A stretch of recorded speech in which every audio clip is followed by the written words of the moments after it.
तो हेलो दोस्तों, स्वागत है आपका हमारे यूट्यूब चैनल के स्टडी में। तो दोस्तों, आज हम पढ़ेंगे क्लास 12 का मोस्ट इम्पॉर्टेंट क्वेश्चन, जो आपके पेपर में 8 नंबर का क्वेश्चन ही आता है। ठीक है, ये 2014, 15, 16, 18, 20, 21, 23 और 24 में ही पूछा गया था।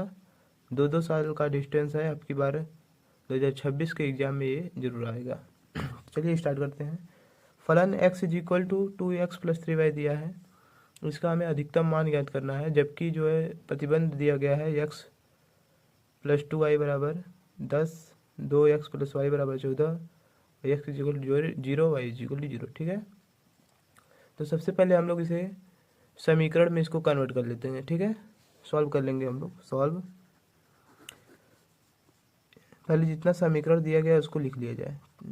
z बराबर 2x प्लस 3y, ठीक, और दिया गया x प्लस 2y, यहाँ पर हम लोग बराबर 10। ठीक है, 2x प्लस वाई बराबर 14, x बराबर 0, y बराबर 0।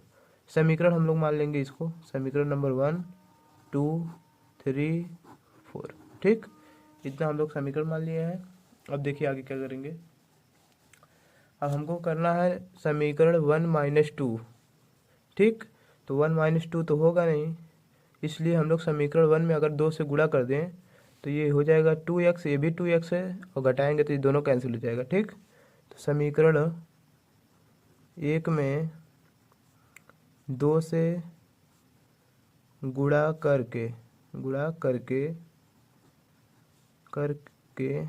समीकरण 2 से घटाने पर, ठीक, समीकरण जो है 1 में 2 से गुणा कर देंगे और समीकरण 2 में से घटा देंगे। ठीक, तो समीकरण 1 यही है, इसमें 2 से गुणा करिए, हो जाएगा 2x प्लस 4y बराबर 10 दूना 20। ठीक, अब समीकरण 2 से इसको माइनस करना है, इसके नीचे 2 लिखिए, x प्लस क्या लिखा, 2x प्लस y बराबर 14। यही है समीकरण 2।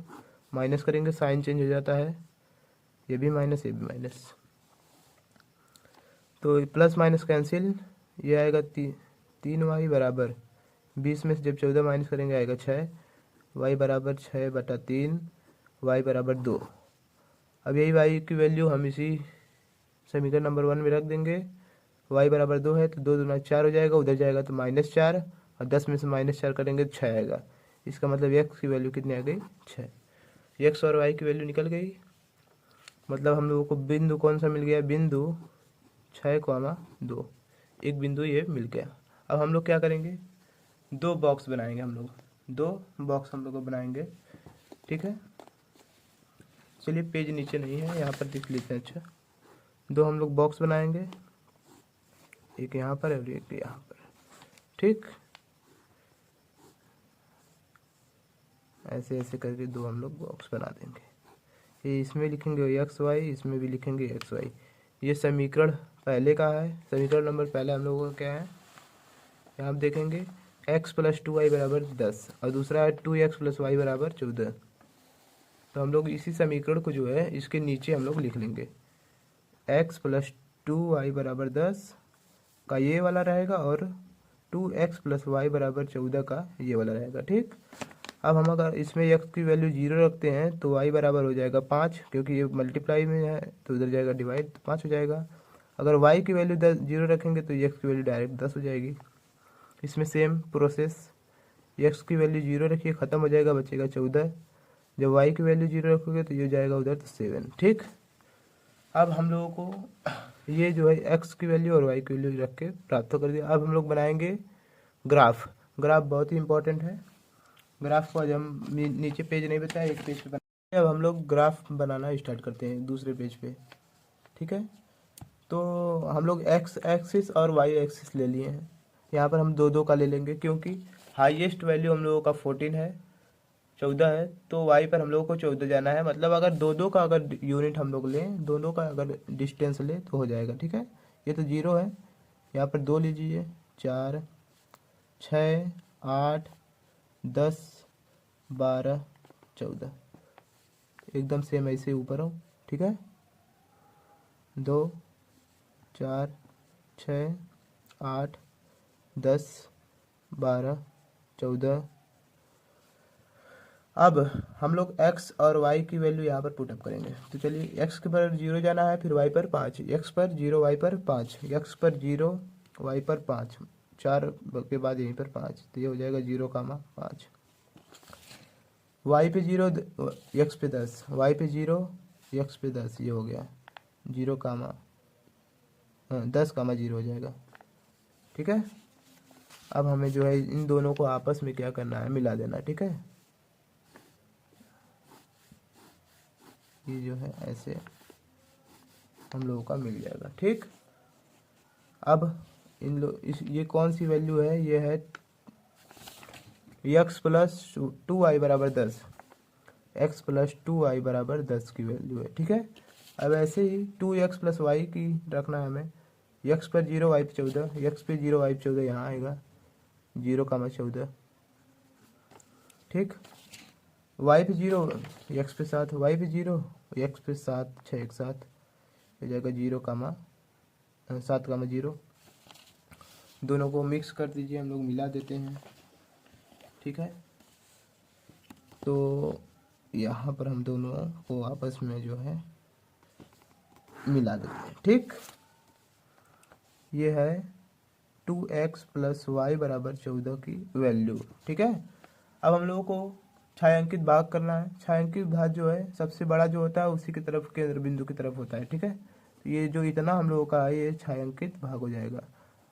ठीक, इतना जो है हम लोगों का छायांकित भाग हो जाएगा। अब दोस्तों आप लोग जानते ही हैं कि ये जहाँ पर हम लोगों का मिला है वो भी एक प्रतिच्छेद बिंदु होता है, उसकी भी कुछ वैल्यू होती है, उसका भी कुछ मान होता है। ठीक, तो यहाँ पर हम लोग देखेंगे कि यह यहाँ पर आकर 6 पर मिला है, नीचे से यहाँ से 6 पर मिला है और यहाँ से जो है 2 पर मिला है। ठीक, तो इसका जो 6,2 केंद्र बिंदु हो जाएगा, प्रतिच्छेद बिंदु हो जाएगा। ठीक, अब हम लोगों को कोणीय बिंदु निकालना है। तो चलिए कोणीय बिंदु नीचे निकाल लेते हैं हम लोग। इसका भी एक ग्राफ कोणीय बिंदु z बराबर, z की वैल्यू हम लोग यहाँ से देखेंगे तो मिलेगा हम लोगों को 2x plus 3y। 2x plus 3y को हम लोग यहाँ रख लेंगे। अब जो है जितना भी छायांकित भाग होता है उतना ही हम लोग वैल्यू रखते हैं। ठीक, पहला है a b c d, इन लोगों का हम लोग जो है नाम रख देते हैं कुछ। इसको रख लीजिए a, इसको रख लीजिए b, इसको रख लीजिए c, इसको रख लीजिए d। ठीक, तो d हम लोगों का 0,0 है, 0,0। a हम लोगों का है 7,0, b हम लोगों का है 6,2, c हम लोगों का है 0,5। ठीक, अब जो है यही हम वैल्यू रख दिए। अब यही वैल्यू हम x की, मतलब यहाँ पर 2 है ना, ये पहला वाला x है और दूसरा वाला y, यही मान यहाँ पर पुटअप करेंगे, जो आएगा यहाँ पर लिखेंगे। 7 रखना है x की, ये जब 7 दूनी 14 ये 0 हो जाएगा, 14 आ जाएगा। 6 और 2, 6 दूनी 12 और 2 3 6, 12 6 18, 0,5 ये ख़त्म हो जाएगा, 5 15, 00 0 सब 0। अब जो है अधिकतम मान हम लोगों को निकालना है। अधिकतम मान, सबसे अधिकतम मान है यहाँ पर 18, तो 18 जो है आपका आंसर हो जाएगा। ठीक, तो चलिए एक बार क्वेश्चन को मैं दिखा देता हूँ सब शुरू से। यहाँ से हम लोग सबसे पहले इक्वेशन माने हैं, 2 से गुणा करके माइनस कर दिए हैं, x की वैल्यू और y की वैल्यू निकाल लिए हैं। उसके बाद हम लोग ग्राफ बना लिए हैं, ग्राफ एकदम बहुत ही बेहतरीन बना है ग्राफ। उसके बाद जो है कोणीय बिंदु निकाल लिए हैं, जो अधिकतम मान है उसको हम लिख दिए हैं। यही आप लोगों का आंसर हो गया। धन्यवाद, मिलते हैं अगले वीडियो में, तब तक के लिए जय हिंद, जय भारत।